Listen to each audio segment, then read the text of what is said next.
চারঘাট মিয়াপুরের মিনু, উনি একজন মহিলা উদ্যোক্তা।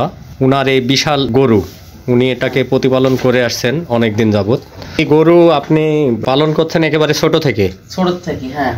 তো অনেক বড় গরু, গতবার বিক্রি করতে পারেননি নাকি? না, গতবার বিক্রি করা হয়নি। কারণ দামে হয়নি।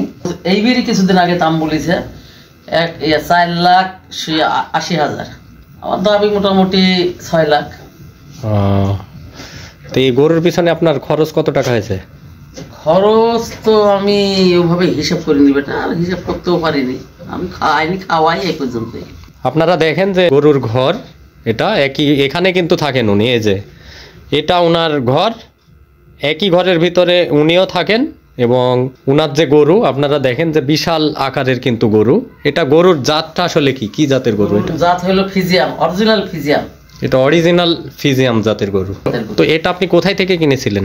এটা কিনেছিলাম সিডির হাট থেকে। কত টাকা নিয়েছিল তখন? নিয়েছিল 1,47,000 টাকাতে দুইটা কিনেছিলাম।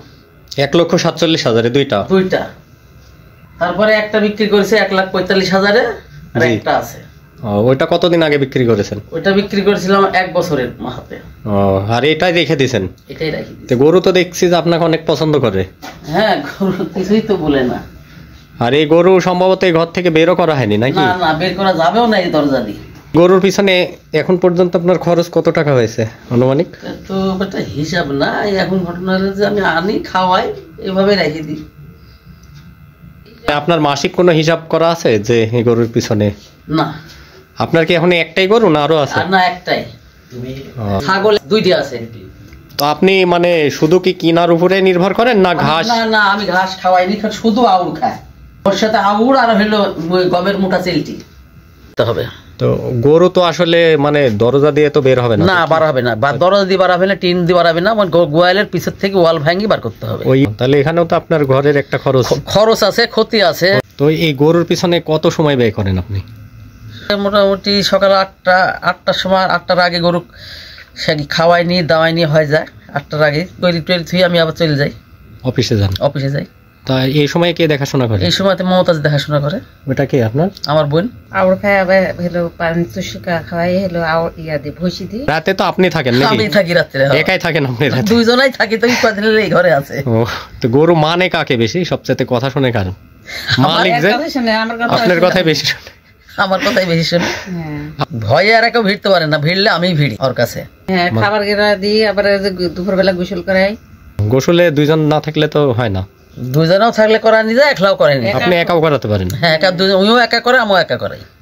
এত বড় গরু করা কি আসলে উচিত? আপনার কি মনে হয়? আমি এখন উচিত মানে শখে গরুটা পুষি সারিছি। তাই? হ্যাঁ।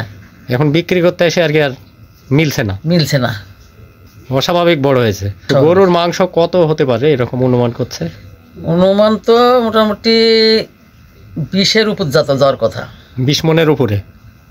সবাই মানে একই কথা যে গরু আপনি খুব তাড়াতাড়ি বিক্রি করে দেন। এত রিক্সের পুরো এত বড় গরু রাখা কঠিন, রিক্স হয়ে যাচ্ছে, ঝুঁকিপূর্ণ হচ্ছে। গরমের দিন সকাল থেকে নিয়ে শুরু করি রাত্রে পর্যন্ত, রাত্রি 5বার 6বার করে গোসল করাইছি। রাত 12টার সময় গোসল করাই গরমের সময়, রাত 3টার সময়। এই গরুগুলো বিক্রি করা অনেকটা কঠিন হয়ে গিয়েছিল, বিশেষ করে যখন দুদক কর্মকর্তাগণ মাঠে নামেন সে পর্যায়ে অনেক গরু এভাবে পড়ে আছে। তারপরে উনি একজন মহিলা উদ্যোক্তা হিসাবে গরুটাকে যেভাবে প্রতিপালন করেছেন, আমরা যদি সামাজিক দৃষ্টিকোণ থেকে তার সেই স্বীকৃতিটা প্রদান করি, ভবিষ্যতে আরও যারা এই ধরনের উদ্যোক্তা আছে তারা যেন আগ্রহী হয়ে প্রতিপালন করতে পারেন এবং তাদের যে গৃহপালিত পশু সেটা যেন ন্যায্য মূল্য পায় এবং সামাজিক স্বীকৃতি সহ তাদের যথাযথ মর্যাদায় আসীন করতে পারলে তারা আরও উৎসাহিত হবে এবং ব্যক্তি পর্যায় থেকে শুরু করে সামাজিকভাবে তারা স্বাবলম্বী হতে পারবেন। উনি একজন মহিলা উদ্যোক্তা হিসাবে যে এত সফলতার জায়গায় পৌঁছে গিয়েছেন, সেখানে সম্মাননা সেটা প্রদানের জন্য আমি যথাযথ কর্তৃপক্ষের দৃষ্টি আকর্ষণ করছি।